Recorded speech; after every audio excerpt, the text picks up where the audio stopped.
welcome to Leaders of Tomorrow Season 10. It's been 10 seasons of empowering entrepreneurs such as yourself, hand-holding and guiding you in your growth journey. I'm Sunanda Jayasilan.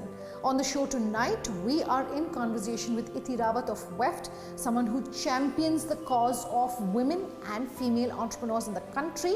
I'm talking all things entrepreneurship with her. Also, in the spotlight tonight, in the hot seat, is Chander Baljee of Orchid Hotels, one of the largest and oldest chains as far as the hospitality sector is concerned.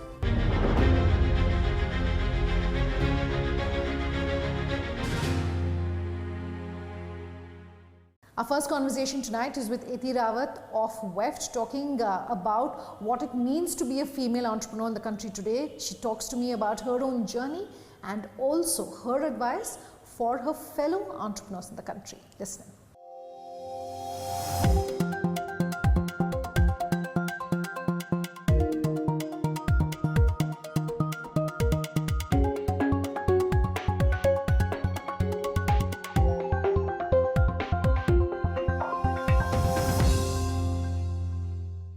Thanks for your time here on the Leaders of Tomorrow and ET Now. Let's start by talking about why you decided to start WEFT. At a time when everyone was moving right, you moved WEFT, so to speak, and started this organization and your journey. Why was that? When I was thinking about starting my organization, it was basically a time when I had gone through the whole corporate setup, and I was working at Apple, the dream employment and a place where employers dream to be in, right? And that is where I thought that probably my next move should be something that I do for myself. And that's where I thought that let's start my own business, and ThinkAll came into being. I run two companies parallelly, which is ThinkAll Academy Private Limited, which is a edtech firm, which is into skill development and recruitment and content development for retail industry specifically. I also run a women-centric platform. It is a social platform for women called as Women-tastic, and we aim to achieve women financial independence on this platform through entrepreneurship and jobs. What progress have you seen on gender equality that you can tell us about? You know, as a female entrepreneur, as a woman entrepreneur in the country, what has your journey been like? I've done extensive work in women entrepreneurship side, and one of my companies completely dedicated towards women entrepreneurship itself. We realized that there is very lukewarm response and ecosystem is very weak, as well as there is not enough support that a woman entrepreneur gets when they are going on board. There's a lot of chores that are already on their shoulders. And then on top of that, there is additional responsibilities that they will be taking up. So things were pretty different. I'm not saying that it is not the same for a working woman, somebody who's running a job, but what happens at the initial stage, the startup stages of women entrepreneurship, is that there's enough and more than one task that a person has to do. So there's already a lot of things on a women entrepreneurs' plate. Plus, there is a very low recognition of networking, lack of knowledge, lack of resources, lack of ecosystem that is currently existing for women entrepreneurs. That's where there are support that is required, not just from the external forces, but also from people who are internally sitting, the family support, and the whole societal support is what is required for a woman to come up. Women entrepreneurs in the country still continue to be a very small percentage of the total dynamic, of the total ecosystem and the entrepreneurial ecosystem. How are you hoping to change that? Our idea is to make at least 50% representation in business ecosystem for women. And we are doing this, first of all, by providing the right networking space. That is the first and primary thing that we will be doing.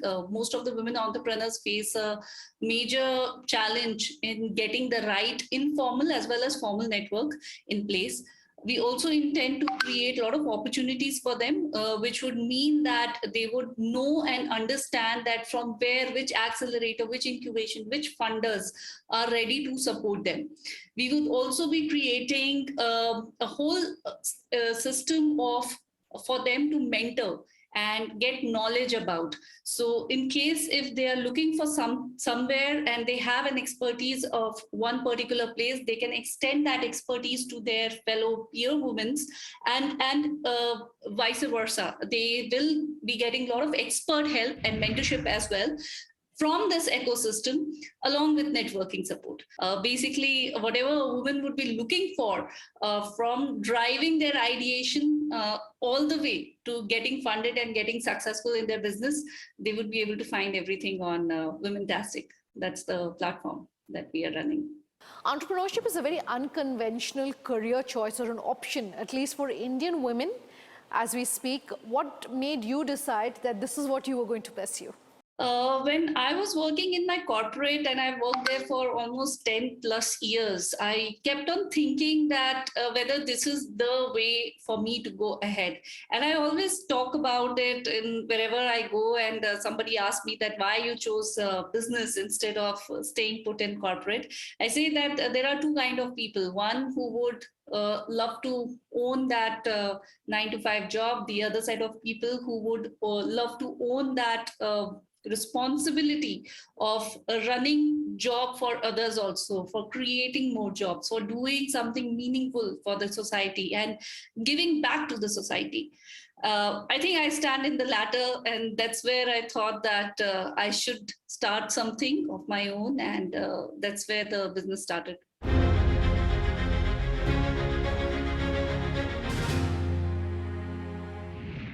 The pandemic has had a very adverse effect as far as women's participation in the workforce is concerned. Nearly 4.2% of women globally surveyed saying they lost their jobs, and the ability to contribute financially and economically thanks to the pandemic.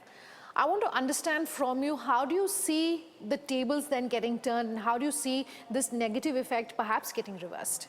Currently, we have 15 million women entrepreneurs in Indian ecosystem, and we contribute to 20% of the whole business ecosystem.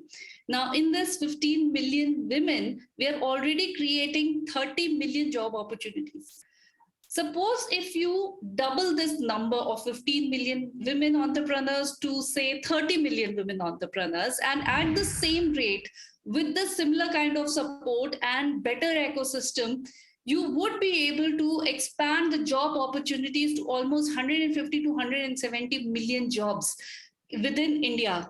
And that means that you are going to solve the problem of unemployment in India till 2023. So that's a big thing that you would come upon, and just by supporting and promoting women entrepreneurs. That is why we keep on saying on a regular basis that women entrepreneurship is not just for us, it's meant for you as well, because it is going to help you grow, help your nation grow.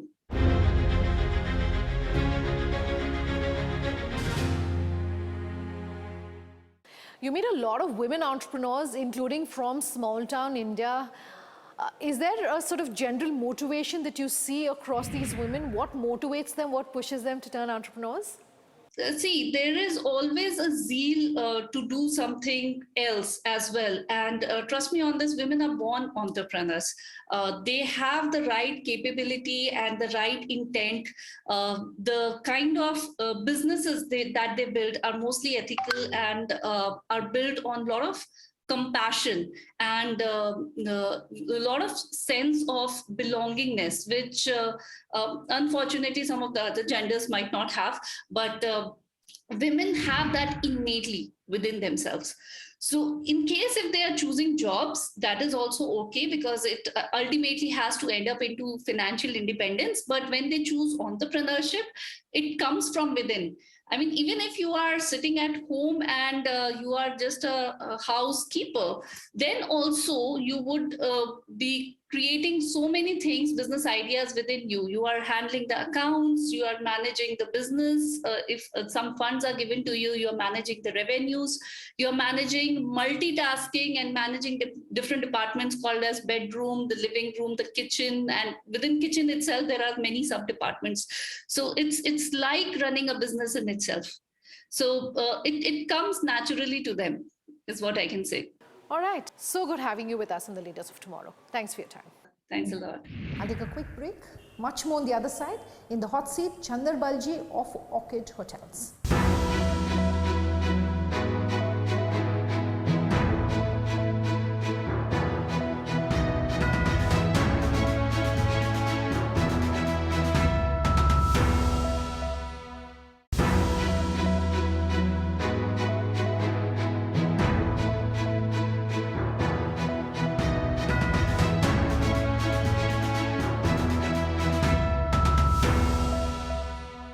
Welcome back. You're with us here on Leaders of Tomorrow. Our second entrepreneur in the hot seat tonight, Chander Baljee of Orchid Hotels.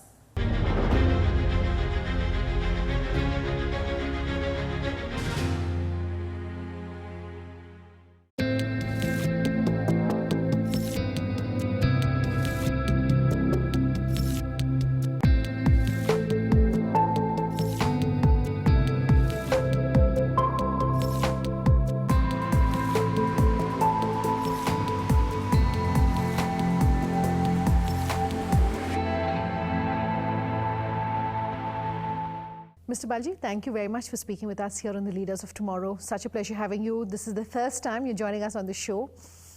And, offline we were chatting about how the first time you and I met, it was almost 18 years ago. And at that point, you were one of the largest, and you were the largest as far as the hospitality industry was concerned here in all of South India.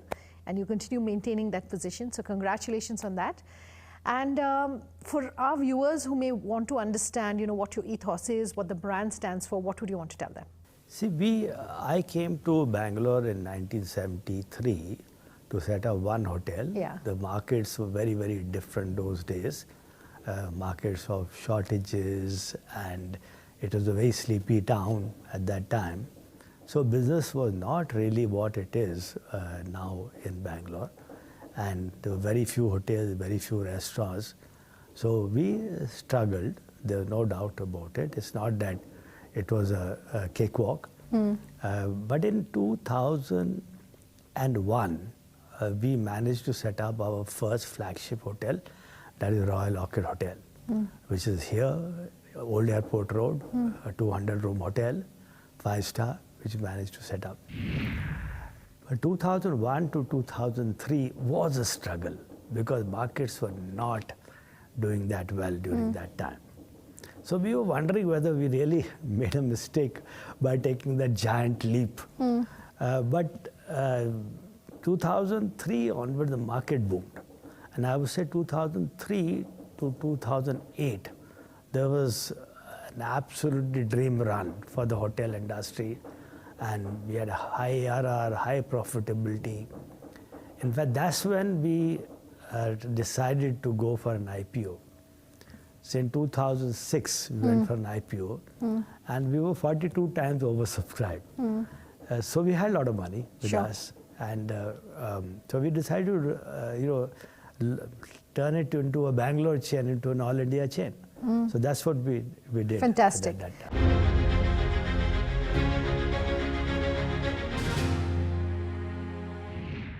So those are some of your highlights, Mr. Baljee, but I also want to understand that you've had an equal time of challenges. For instance, the pandemic, and that was difficult for everyone, but especially so for those of you who are in the hospitality space. How did you really manage in that period? What was that period like for you? What innovation did you undertake? How did you ensure that you were sort of almost riding that period out?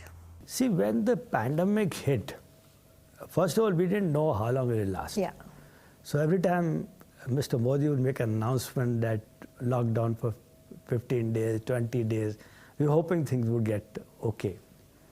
But first thing we realized after 1 or 2 months is that it's going to take some time. So let us now start re-engineering our business. In fact, a lot of things which we wanted to do over the years, which we could not do it, I said now is the time to do it. For example, cost rationalization, staff. We are overstaffed everywhere. And whenever you try to reduce staff, typically they will send off some waiters, service complaints will come, the waiters will come back. So we could not convince our hotel managers to operate lean and mean. Now it was a situation like Marta kya na karta. where they had no choice. You had to operate with lean staff. You had to, so we did what we call multi-skilling. In India, there's a lot of issues of dignity of labor. You ask a receptionist to sweep the floor, he will not do it. But now they said that yes, that's also human beings' work. So they all learned that. So it was a little transformation in the organization of multi-skilling. Sure. And this time we utilized in setting up standard operating procedures, a way of doing things. And so I think we didn't lose any time. Sure. And wherever we were able to run the hotel, we were running most of the hotels. We never closed any hotel. We said, let's run it and try to minimize the loss rather than closing it down and then being out of sight, out of mind. So that's what happened. And I think it was a good experience. And during this period, we realized that a lot of individual hotels who were suffering wanted to join the chain. Sure.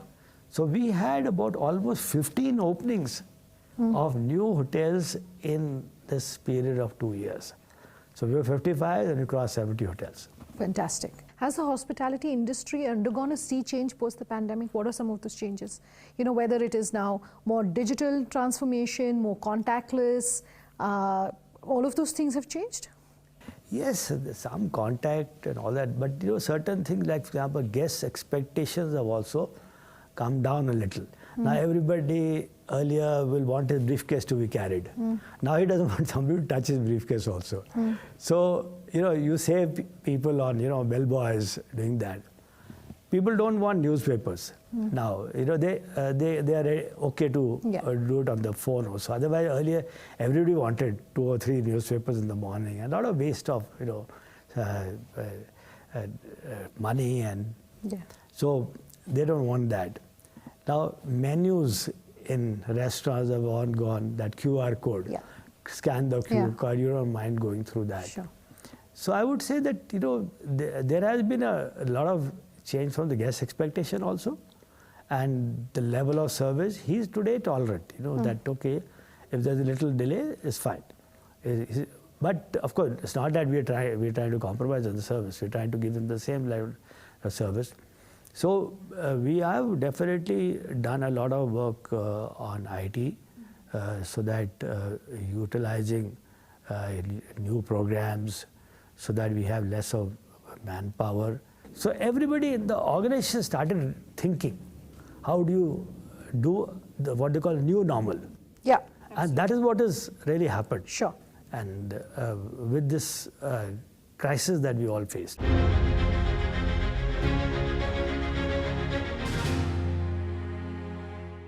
Yeah, absolutely. And it is a new normal and a new way of doing things. And speaking of new, I understand you're also looking at a new brand.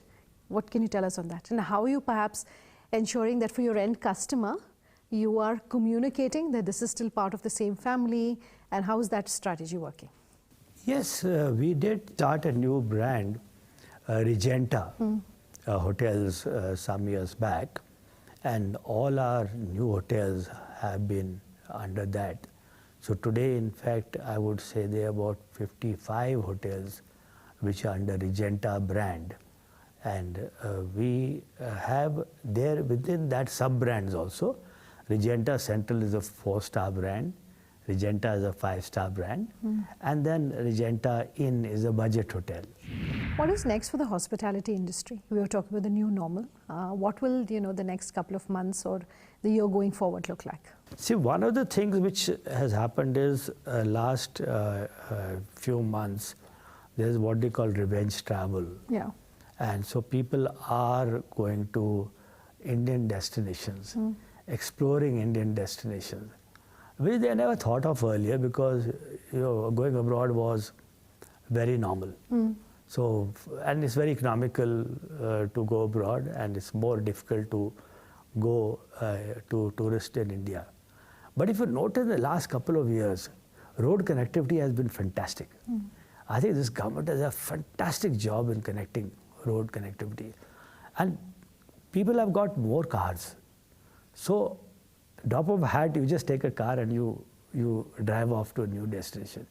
And they said, wow, this is great. For a short vacation, this is great. So the trend has changed from longer vacation, annual vacation, to, maybe quarterly vacation, shorter vacation. And the young India is driving that. What advice would you want to leave our viewers with? See, one thing, you in India, you got to have patience. No matter what you say, ease of doing business, well, it doesn't really always go down to the. So you have to have a lot of patience, right? But you have to keep on trying again. That's the message I would give to the youngsters today, because a lot of people are today jumping, that okay, this fellow has become a unicorn, this is what it is. Well, it may happen, may not happen to you. Okay, if you are lucky, it may happen. If you're not lucky, it does not happen. But doesn't mean that you give up. Sure. You do your work and you put your standards. Yeah, put them high. I'm not saying don't be ambitious. Put your standards high. So as long as you have beaten your own record and met your own expectations, which you should write it down, right? You're okay. For example, when I set up this hotel, somebody asked me a question. Sure. That what is your ambition? Sure. So I said, my ambition is to have 10 hotels. Okay, so that happened. Now you're talking 100 hotels. Yeah. So, but if it doesn't happen, it's not that I'm going to be sorry and disappointed. Sure. But I'll carry on, irrespective of setting up this thing. And now the journey is to how to raise the bar of service, standards, profitability, giving more to the stakeholders, doing more CSR activities. We do a lot of CSR activities. So that's what our now mission is, that the organization should have a purpose other than profit also. Okay, fantastic. Mr. Baljee, thank you so much for your time. Thank you. Thank you. Out of time in tonight's conversation. If you have any feedback for us, do let us know. Our details are coming up on your screens as we speak. Thanks for watching. Have a good night.